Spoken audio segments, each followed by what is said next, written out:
We cannot underestimate the challenge for future generations. If you're a father, soon to be father, young man, young woman, soon to be mother, the world your children will inherit is worse than the world we live in today. The Prophet ﷺ said, a famous hadith, every time, every century, every era will be worse than the one before. The Prophet promises us, times are only going to get worse, they're not going to get better. The fitna is only going to get worse. The tests are going to only get worse.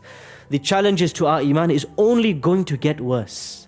Your children and my children are going to live in a world more difficult, more harder, and worse than we are living today. The greatest gift Allah can give us is to keep them on the straight path. So we have to beg Allah for this gift.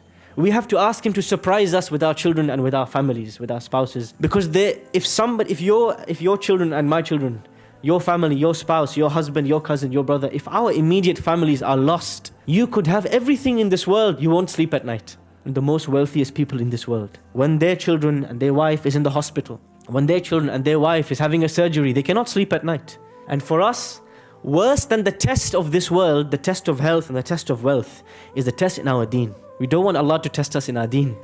Test me in my health. Oh Allah, test me in my wealth. Oh Allah, test me in my finances. But don't test me in my deen. Allahumma la taftinna fi dinina. This was one of the supplications of the Prophet sallallahu alaihi wasallam. Oh Allah, don't try me, don't put me on a trial when it comes to my deen.